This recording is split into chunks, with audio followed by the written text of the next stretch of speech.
Hello everyone and welcome to today's video. So this video is the video is coming out the day after my video I did where there are 5 Senate seats that the Democrats are looking to potentially flip and win from the Republican to the Democratic side, and in doing so would win the Senate majority from the Republicans in 2026.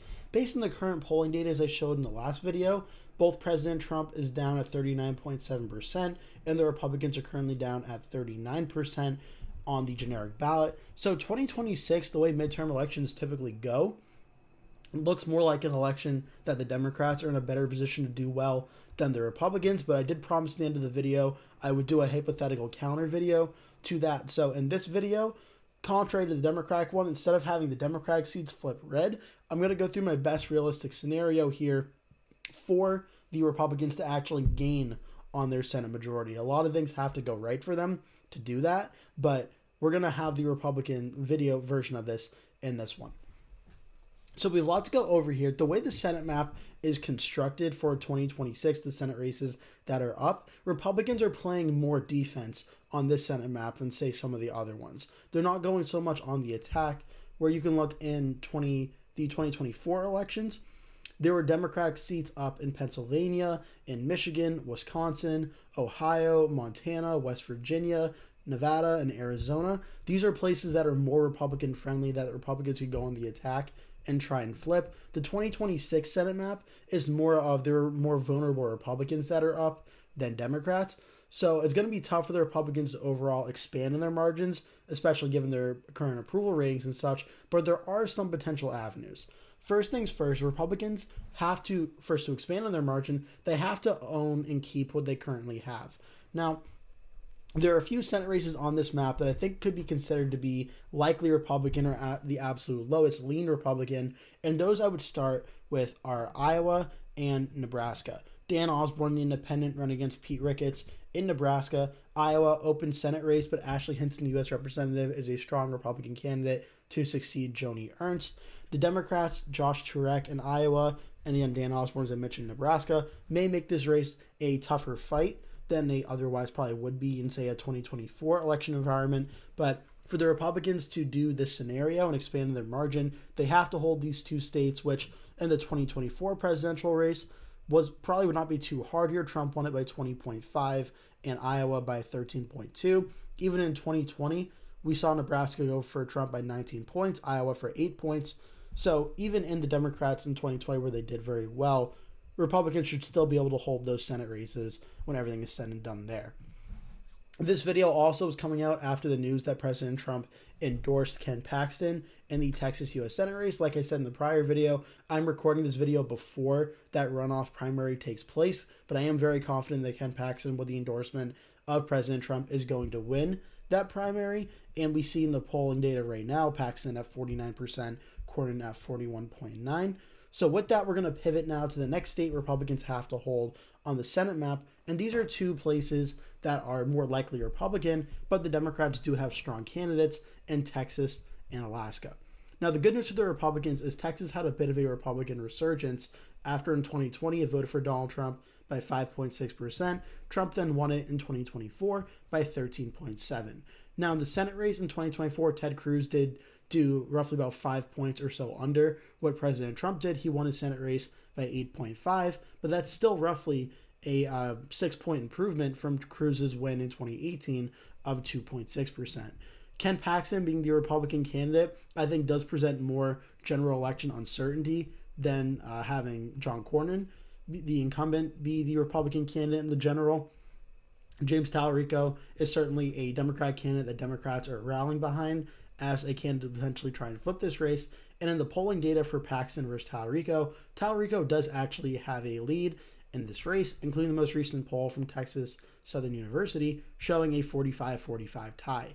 The good news for Republicans in this race is it's roughly 44-42 on these polling numbers. There's still a ton of undecided voters left in this race, and Texas has been a reliably Republican state for a pretty long time and arguably got even redder in 2024. Yes, given the election environment in 2026, Democrats are probably going to do better than they did in 2024. That goes without saying. But can Texas still, at the end of the day, end up being enough to be a Republican win?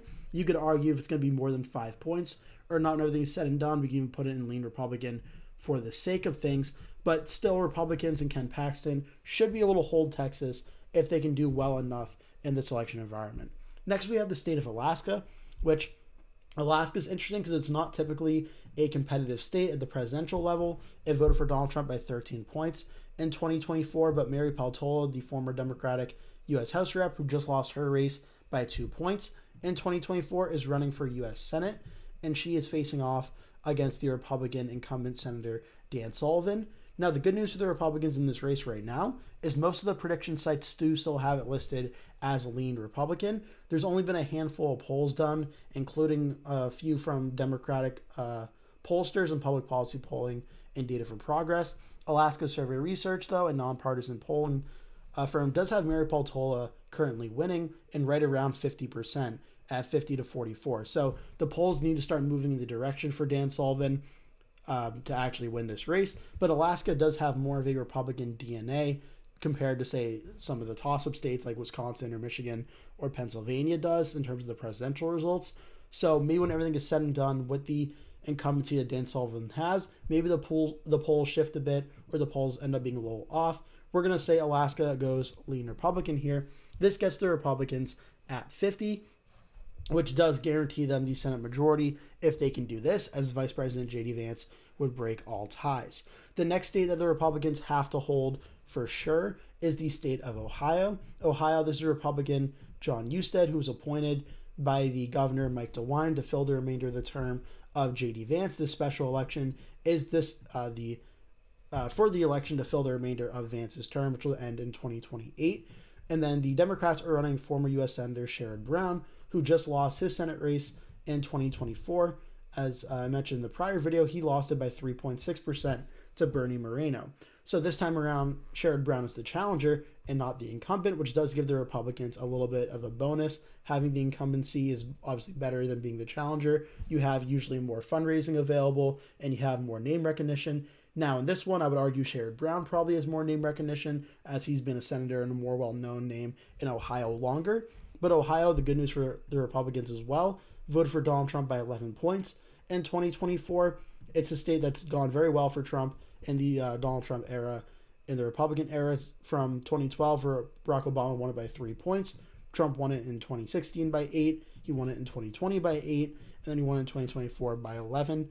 So even though this will probably be a safe or a closer Senate race, I think at very least, John Husted versus Sherrod Brown should be very close. The current polling the ranking showed as a toss-up for most lean Republican from Sablo Crystal Ball. The current polling shows Husted leading by 3 points. Again, the Republican doesn't have to win by a lot here. Just for this scenario, we have to hold the state. Again, we'll say right around that 3-point margin gets Ohio. Republicans are at 51. Now, I don't think Republicans holding Ohio, Texas, and Alaska is necessarily as daunting as holding these next two Senate races are going to be. These are in North Carolina and Maine. Now, we're going to start with North Carolina because this is interesting, and the Republicans arguably may have a tougher time now in North Carolina. This is the Republican incumbent Michael Whatley, Tom Tillis, who won his Senate race in 2020, not by a very large amount. He won it by 1.7% against the Democrat Cal Cunningham, getting 48.7%.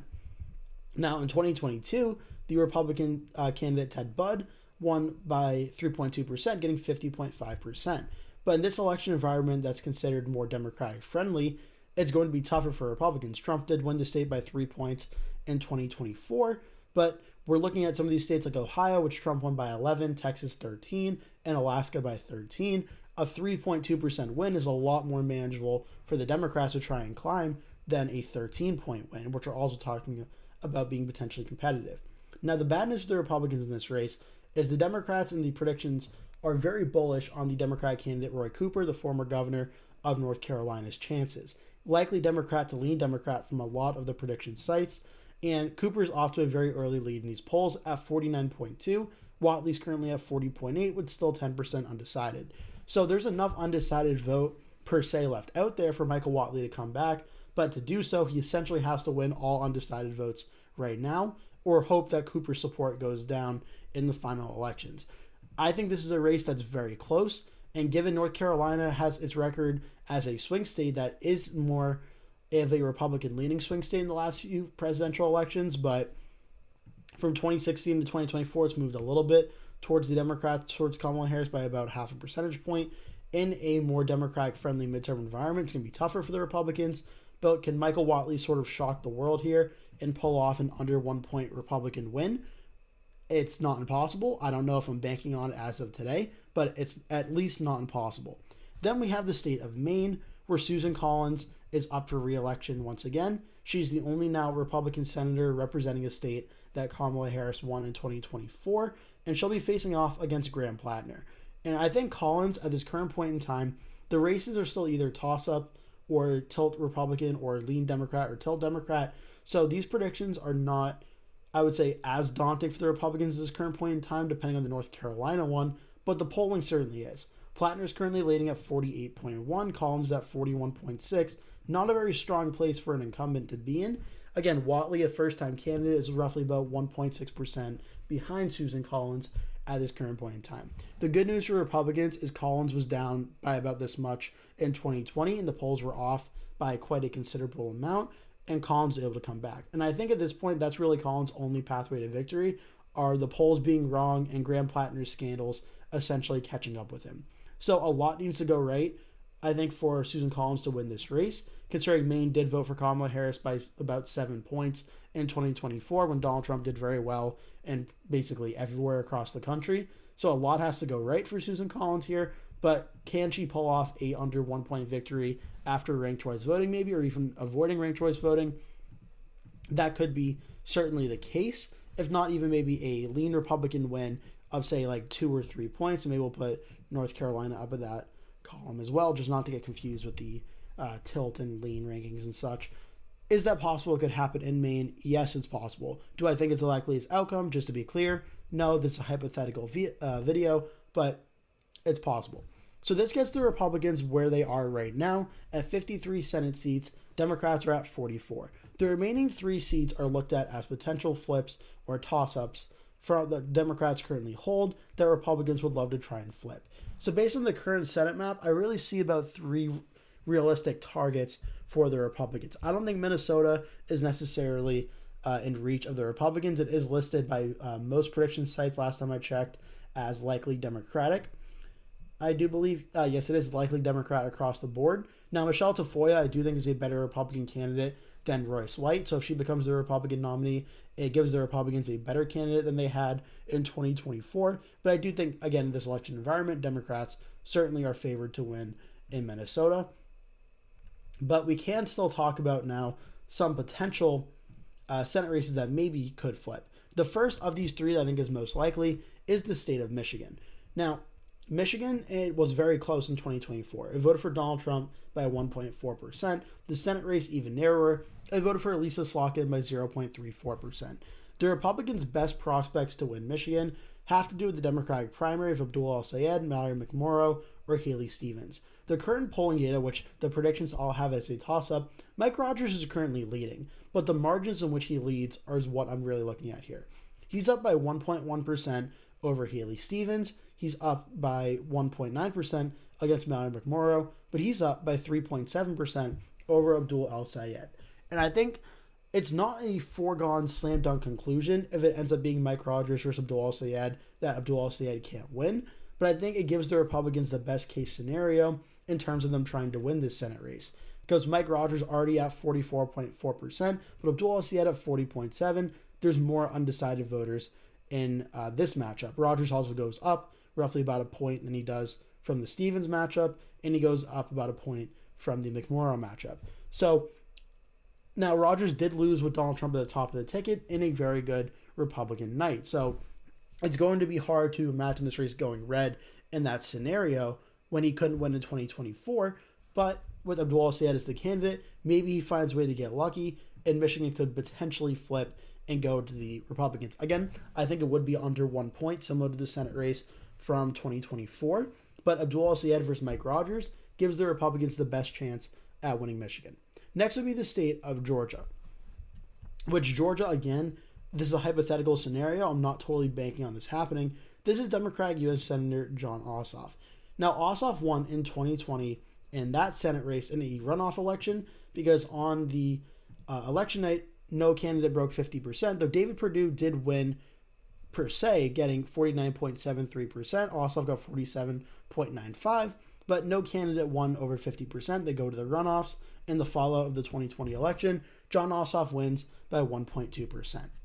As for Georgia itself, it voted for Donald Trump by 2.2% in 2024, after voting for Biden by 0.24% in 2020. So from a comparison standpoint, it moved 2.4% towards the Republicans and from 2020 to 2024. From 2016 to 2024, though, this is what the Republicans are going to have to deal with. It still moved about 3 points towards the Democrats, towards Kamala Harris. From the Mitt Romney days, it's moved about 5.5 points from the Republicans to the Democrats. So Georgia, I would say, is still a swing state. That's more of a Democratic trending swing state, but it's one the Republicans may have the ability to pull off a win here.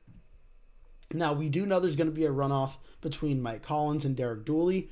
In terms of the general election and who polls better, well, right now, Jon Ossoff has 47.3% against Mike Collins. Mike Collins is 43%, so he leads by 4.3%. So Ossoff is certainly favored as of right now in this race. For Ossoff versus Dooley, Ossoff's at 46.7%. Dooley's down at 39.9% with 13.4% undecided. So Ossoff technically has a larger lead over Mike Collins or over Derek Dooley than he does against Mike Collins.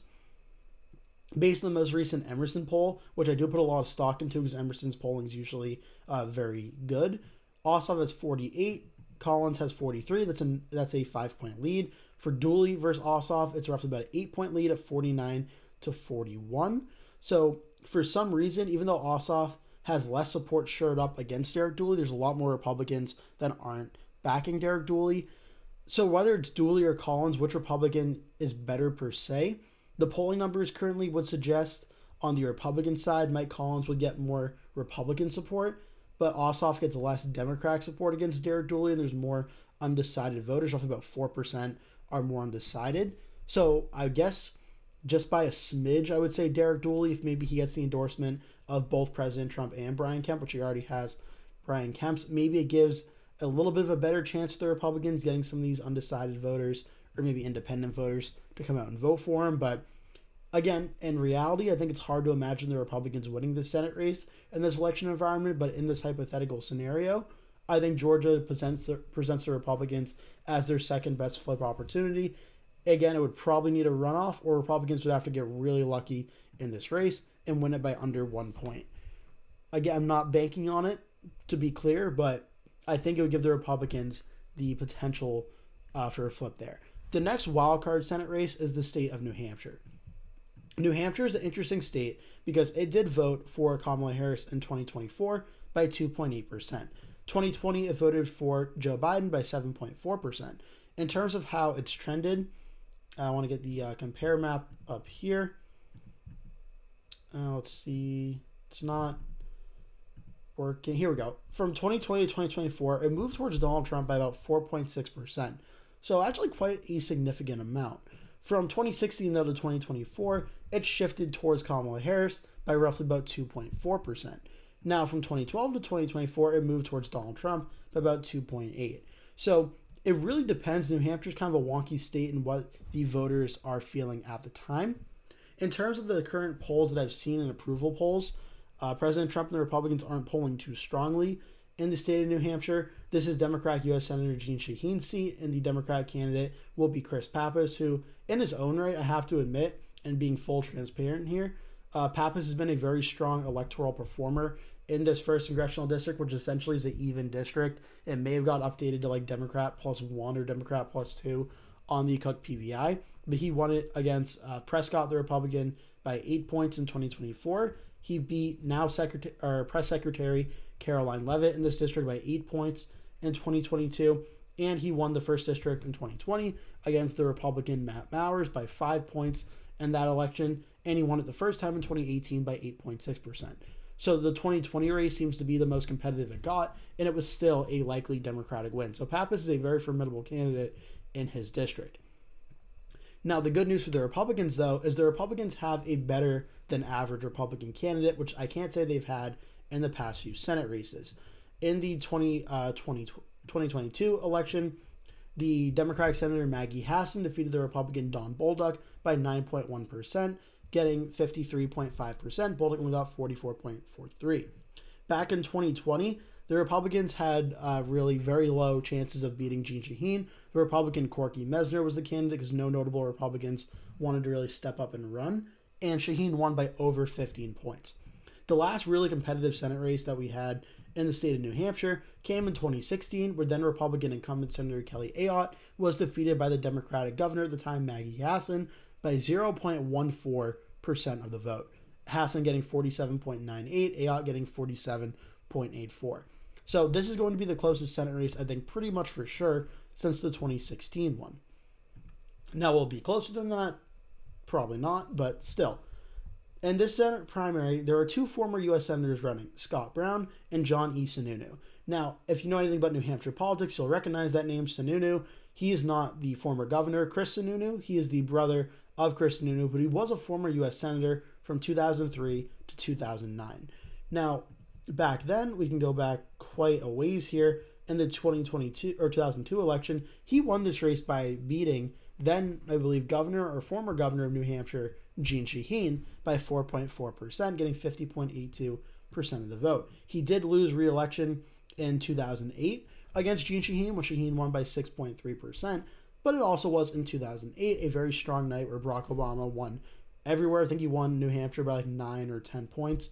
So, obviously, against Shaheen, Sununu couldn't win. Could Sununu do better against Chris Pappas, though? Well, based on the current polling data, Pappas is favored in this race at leading Democrat, and he's currently leading Sununu by about 4.4% at 46.7. Sununu's at 42.3. To me, this race looks more like the Georgia race of Ossoff versus Mike Collins, where the Democrat candidate has an earlier floor of support and probably in reality is more likely to win this race. But it's not 100% out of the woods to the Republicans either, because with still roughly about 11% of voters undecided, New Hampshire is very notable for having a ton of undeclared or independent voters in the state, and having the name Sununu at the top of the ticket. Yes, it is a Senate race. It gives the Republicans at least a decent chance at winning this race. I do think the Democrats are definitely favored in this race, but Sununu being the Republican candidate gives the Republicans a chance. Where of the three potential pickup opportunities, New Hampshire I would still put on this race. I do think he would probably have to win it by under 1 point, though, as again, in a Democratic, more friendly year. I don't think New Hampshire would go red if it did for Sununu by a significant amount. It would probably fall under 1 point. So based on the current map, the way the Republicans can expand the map for 2026 in a hypothetical sense is they have to keep all the stuff they currently have, all the seats, including some tough ones in North Carolina and Maine, and potentially becoming tough ones in Alaska, Texas, and Ohio. And then their most likely flip opportunities are Georgia, John Ossoff's seat, Michigan, the open Gary Peters seat, and New Hampshire, the open Jeanne Shaheen seat. Those, I think, are the three most likely flips for Republicans in 2026. Now, again, like I said in the Democratic video, it's a hypothetical scenario. I don't think this is likely to happen. I'm almost certain this is not going to happen. But if the Republicans are to grow on their margins and majorities, these are the three seats in which I think they do it in. I don't think Minnesota is really in play, and I don't think any of the other Democratic-held Senate seats are in play either. But I hope you enjoyed this video, even obviously if you agree with it or disagree with it, if you want to see the Republicans win or don't. Still, I hope you enjoyed the hypothetical nature of this video. I hope you'll hit like and leave a comment below if you did. Also, remember to hit subscribe as well so you get notified when I post a new video, which I do every single day. For now, that'll be it for today's video. Thank you so much for watching. Please remember to hit like and subscribe again, like I said, and I hope to see you in a future video.